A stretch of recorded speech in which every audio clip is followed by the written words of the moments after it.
क्या कहती है कहानियाँ।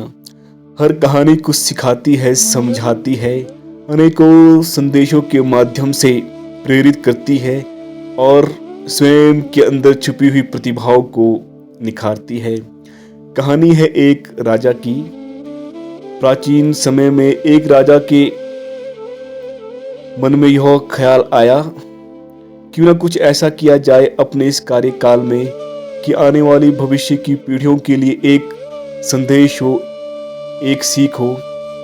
इस संदर्भ में राजा ने उस दौर के तथाकथित विद्वानों को अपनी सभा में बुलाया। उनसे कहा गया कि आप कुछ ऐसा लिखें जो कि आने वाली भविष्य की पीढ़ियों के लिए एक सीधा स्पष्ट संदेश हो, जो उनके उत्थान में हमेशा काम आए।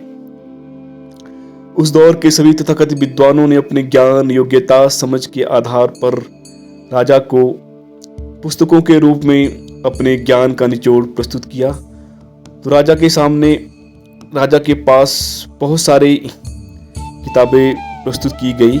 राजा को यह अधिक लगा। राजा ने कहा कि आप एक काम करें, इन सभी किताबों में जो लिखा है उसे आप केवल मात्र एक किताब में लिख कर लाए।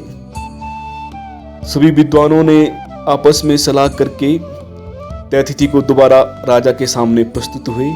तो उन्होंने उस किताब को राजा को प्रस्तुत किया। तो राजा ने किताब पढ़ी। राजा ने कहा कि यह भी अधिक है, आप केवल कुछ पन्नों में ही जो ये पूरा सार है इसको लिख के ले आए।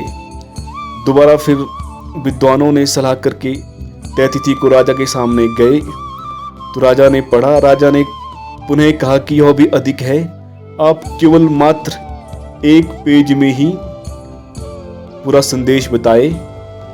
तो वह इस प्रकार से अनेकों किताबों से एक किताब से कुछ पेजों से मात्र अंत में एक पेज में ही सभी विद्वानों ने मिलकर भविष्य की पीढ़ियों को जो संदेश देना था उसमें लिख लिया। राजा ने पढ़ा। राजा ने कहा कि यह भी अधिक है, आप इसे केवल एक पंक्ति में ही मुझे समझाए। राजाओं ने पुनः आपस में सलाह करके तय तिथि को दोबारा राजा के सामने प्रस्तुत हुए। तो उन्होंने राजा को वह संदेश दिया जो कि राजा ने कहा था कि सीख हो आने वाली पीढ़ियों के लिए वह संदेश। तो वह संदेश था, आप अनुमान लगाए कि वह संदेश क्या हो सकता है। आपको अवश्य ही कहानी के अंत में उस संदेश के बारे में बताया जाएगा। तो आप कमेंट भी कर सकते हैं कि आपका जो उत्तर है, संदेश है, उस संदेश से मिलता है या नहीं, जो उस दौर के तथाकथित विद्वानों ने राजा को आखिर में अनेकों किताबों से एक किताब से कुछ पन्ने और कुछ पन्नों से एक पेज और लास्ट में कुछ ही शब्दों में दिया गया था। जब हम कोई भी समस्या के बारे में सोचते हैं तो हम समस्या के समाधान के निकट पहुंचते हैं। निर्भर करता है कि हम कितनी जिज्ञासा से प्रश्न पूछते हैं, सोचते हैं, समझते हैं। तो वह जो संदेश उस दौर के तथाकथित विद्वानों ने राजा को दिया गया था वह था कि भोजन मुफ्त में नहीं मिलता, कुछ करने के लिए, कुछ पाने के लिए कुछ करना आवश्यक है। तो संदेश यही है कि ताली एक हाथ से नहीं बजती।